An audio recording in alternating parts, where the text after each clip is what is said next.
Welcome to a new video of English idioms. As you probably know, this video is intended for advanced English learners. D'acord? Benvinguts a un nou vídeo de frases idiomàtiques en anglès, ja per gent que té una mica avançat l'anglès. That's right. What do you say when someone sneezes? Sneeze? To sneeze? To sneeze. That's right. What do you say then when someone sneezes? You say in England or in Britain or in America, they say pleasure, pleasure, or bless you, bless you. That's right. Okay. Another idiom. To make do, to make do. To make do vol dir conformar-se. Són dos verbs auxiliars, to make and to do. To make do vol dir conformar-se. Normalment s'utilitzen amb el futur. Per exemple, I'll make do with that. Em conformaré amb això, no? Val? Vol dir conformar-se, Me les apanyaré, d'acord? Per exemple, jo podria dir she either had to learn how to make her own clothes or make do. She either had to learn how to make her own clothes or make do. Ella ha d'aprendre o ha de decidir si vol aprendre a fer els seus propis vestits o conformar-se amb el que té. She either had to learn how to make her own clothes or make do. D'acord? Molt bé. A new one. To have or to take 40 wings. 40 wings. 40 wings. Què són wings? Wings és això. Parpellejar. D'acord? To have or to take 40 wings vol dir fer la migdiada. També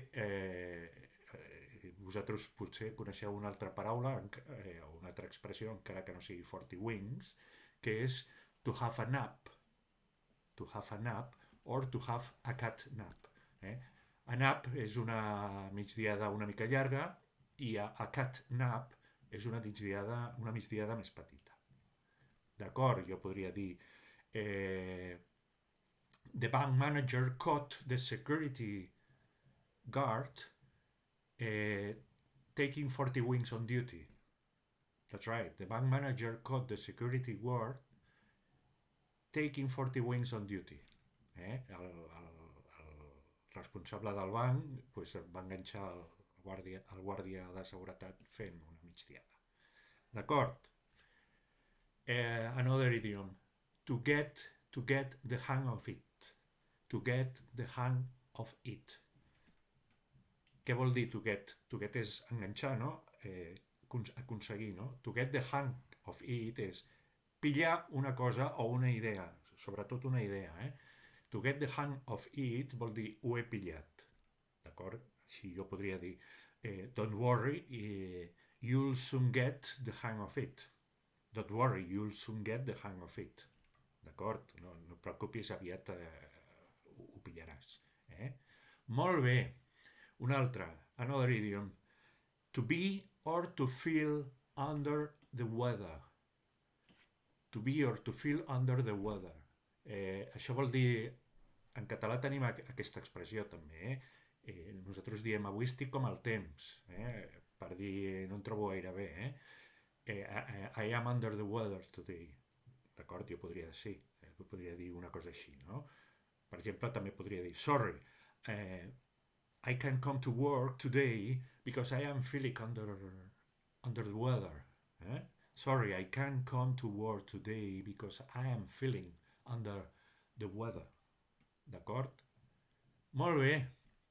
Que és que demaneu la lluna a vegades, demaneu la lluna a vegades, Parlant de la lluna. To ask for the moon.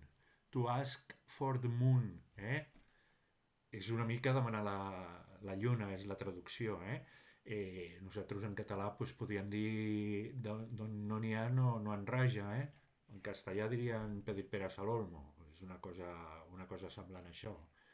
Jo podria dir, per exemple, eh, I hope I am not asking for the moon if I ask you to read each story I give you. Basically, there are not more than 5 lines of the text. Is that too much? Eh? I hope I am not asking for the moon. Espero que no estigui demanant la lluna. D'acord? Molt bé. Què més? Deixeu-me pensar. Molt bé. Quan una persona entra per sorpresa, utilitzem aquesta expressió idiomàtica. Talking or speaking of the devil. Talking or speaking, qualsevol dels dos verbs, of the devil, d'acord? Del dimoni, Això nosaltres en català ho traduiríem com parlant del rei de Roma, Mira qui hi ha aquí, parlant del rei de Roma, En anglès podríem dir we were just talking about you and speak of the devil. Speak of the devil. You are here, We were just talking about you and speak of the devil. You are here. D'acord? Molt bé. Vinga, unes quantes més. Shake o show a leg. Shake or show a leg. Què vol dir això? Vinga, això vol dir sempre entre signe d'admiració, he seguit un signe d'admiració en anglès, espavila, espavila o aixeca't, mou-te, shake a leg o show a leg, si tinc canalla per aquí al voltant jo podria dir hey kids, shake a leg, you are going to be late for school, hey kids, shake a leg, you are going to be late for school, arribareu tard a l'escola, moveu-vos, Hi ha una altra expressió en anglès que vol dir, és una mica més vulgar, que vol dir com mou el cul, que és get a move on. Get a move on. Vol dir espavila't, mou el cul. D'acord? Eh, bueno. També podria dir una cosa, un altre nou idiom seria l'expressió rings a bell. Rings a bell.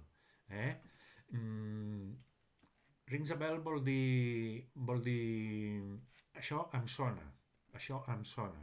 Rings a bell. Ring vol dir sonar, bell, una campana, no? Rings a bell vol dir em sona. Per exemple, that name rings a bell, but I cannot remember where I have heard it before. That name rings a bell, but I cannot remember where I have heard it before. D'acord? Molt bé. Quan una persona ve a visitar-te a casa i la fas entrar, no? Amablement, en anglès li dius make yourself at home. Make yourself at home. Què vol dir? Això és una expressió de cortesia, Ets a casa teva. Make yourself at home. Fes com si estiguessis a casa teva, Per exemple, would you like a cup of tea? Please sit down and make yourself at home. D'acord? That's right. That is all for today. I hope you like the video, and I'll wait for you in the next one, if you want, of course. Thank you very much indeed. Bye.